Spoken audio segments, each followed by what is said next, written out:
Pessoal do sexto ano, sejam bem-vindos. Sou a professora Zilda e hoje daremos continuidade ao estudo do relevo do planeta Terra. Vimos na aula anterior que a crosta terrestre é formada por rochas e minerais, que ela é a parte mais importante para nós, pois a vida se desenvolve sobre ela. E ela é dividida em duas partes, a crosta continental e a oceânica, sendo que a crosta continental é a mais grossa e a que fica acima do nível do mar, formando os continentes e as ilhas. E a crosta oceânica é a parte que fica abaixo dos mares e oceanos.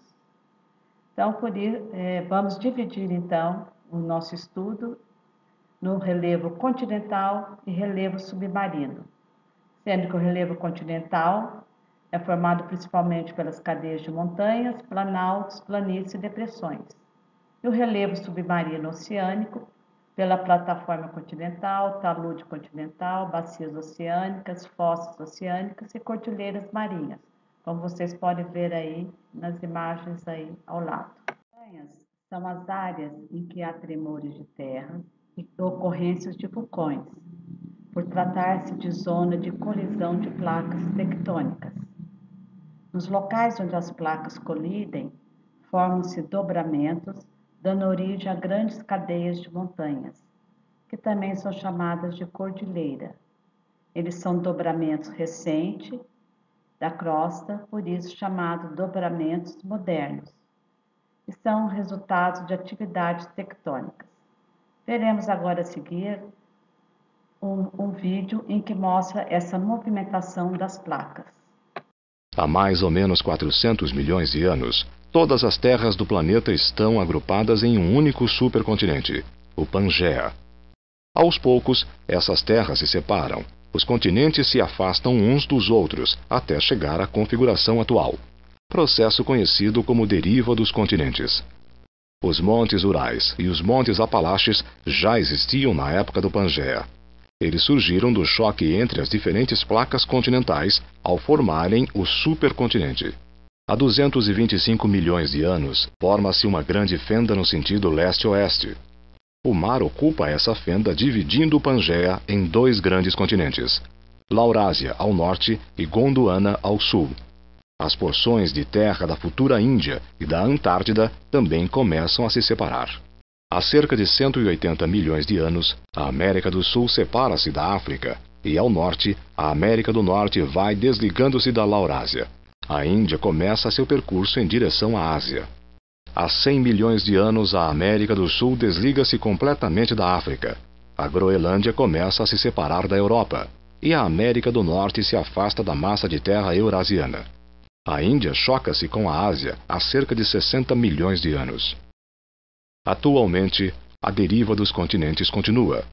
A América do Sul segue afastando-se da África, e o Atlântico Sul cresce, em média, 7 centímetros por ano. As montanhas rochosas, a cadeia Atlas, as cordilheiras dos Andes, dos Alpes e do Himalaia são testemunhas desse processo. Elas são dobras na superfície terrestre provocadas pelo choque entre as placas oceânicas e continentais durante seu deslocamento.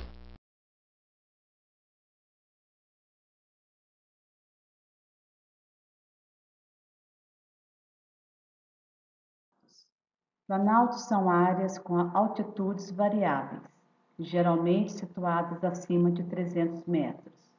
São áreas em que há mais ações de erosão do que sedimentação, isto é, há mais desgastes do que acúmulos de sedimentos. E eles podem ter formatos variados, como nós vemos na figura A, B e C. Na figura A, são denominados morros, que são topos arredondados com altitudes entre 300 e 900 metros. Na B, nós temos as serras, que são formas alongadas com topos irregulares e fortes desníveis, com altitude entre 600 e 3.000 metros.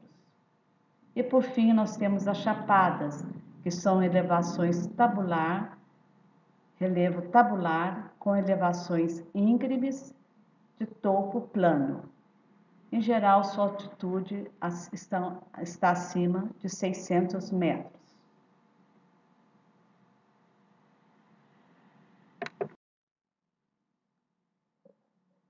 O que vem a ser escarpa? Nós temos aí um perfil na imagem esquerda de uma escarpa, que é um desnível muito acentuado no relevo terrestre, lembrando um degrau. O exemplo mais comum de escarpa são as bordas de alguns planaltos, como nós temos aí na imagem a escarpa do Bom Jesus da Serra, em Santa Catarina. Planícies.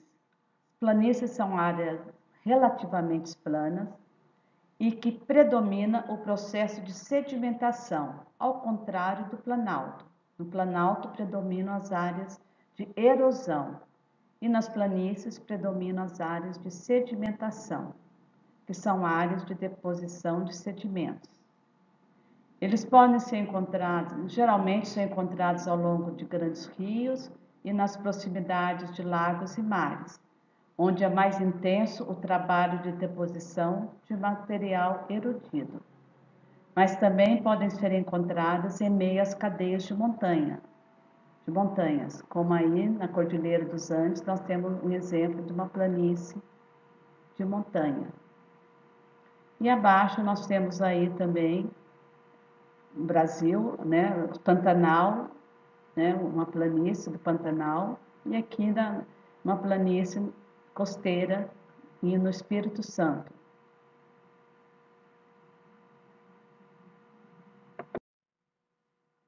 Depressões. Depressões são áreas mais baixas que o relevo ao seu redor. Ela é uma superfície plana, com poucas irregularidades. Suas altitudes variam entre 100 e 500 metros. Predominam aí o processo de erosão. Existem dois tipos de depressões: as depressões absolutas e as relativas. Uma depressão absoluta é que a área, além de ser mais baixa do que o relevo ao seu redor, elas se encontram abaixo do nível do mar. Temos exemplo Mar Morto, que se situa a 400 metros abaixo do nível do mar. E temos também as depressões relativas, que elas são áreas mais baixas que o relevo ao seu redor, porém estão acima do nível do mar. Temos exemplo aí, uma depressão sertaneja em Quixadá, no Ceará.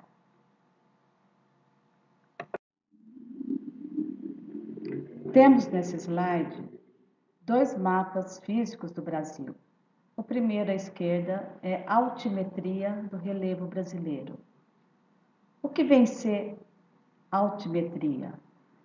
É a representação da altitude da superfície de um mapa. Nele podemos observar que a maior parte do território é composto por terrenos com menos de 800 metros acima do nível do mar. Nós observamos isso ao analisar os símbolos e a legenda do mapa. E por que nossas terras possuem altitudes tão baixas? Existem explicações para isso. Uma delas é que o Brasil, por se situar no centro da placa tectônica sul-americana, ele está afastado de suas bordas e longe dos atritos quando duas placas se colidem, formando dobramentos e, como resultado, as cordilheiras de montanhas. E outro motivo também é que os nossos terrenos, eles são muito antigos e já foram desgastados há milhares de anos atrás, pelos agentes externos, como a ação das chuvas e dos ventos. Em função disso, nós observamos aqui no mapa à direita as formas do relevo e vemos que predominam os planaltos, depressão e planícies. São as três principais formas existentes no relevo do Brasil.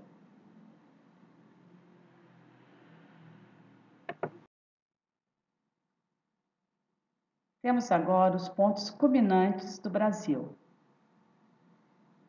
Os três mais elevados picos do Brasil, dois deles estão no Amazonas, na divisa com a Venezuela, que é o Pico da Neblina e o Pico 31 de Março, que é o primeiro e o segundo em altitude no Brasil. Eles estão na Serra do Imeri, no Planalto das Guianas. A região sudeste também é uma região que apresenta altitudes significativas para os padrões brasileiros. E nós temos aí o Pico da Bandeira, que fica entre Espírito Santo e Minas Gerais, com 2.891 metros de altitude. E o Pico da Neblina, com 2.995, que é o pico mais alto, seguido do Pico 31 de Março, com 2.974 metros.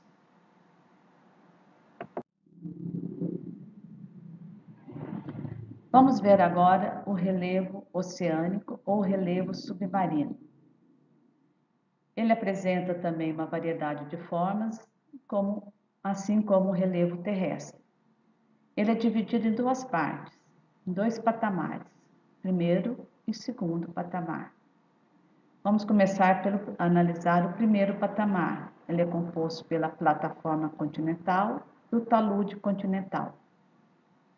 A plataforma continental é considerada a área mais importante do relevo submarino. Ele tem uma grande importância econômica relacionada à atividade pesqueira e à exploração do petróleo, como ocorre no Brasil. Ela tem uma profundidade média de 200 metros, é um prolongamento da área continental, terras emersas. Apesar de ocupar menos de 10% da área dos oceanos, eles fornecem 90% do peixe produzido no mundo. É a parte do mar mais utilizada para navegação, recreação, pesca, agricultura e exploração mineral.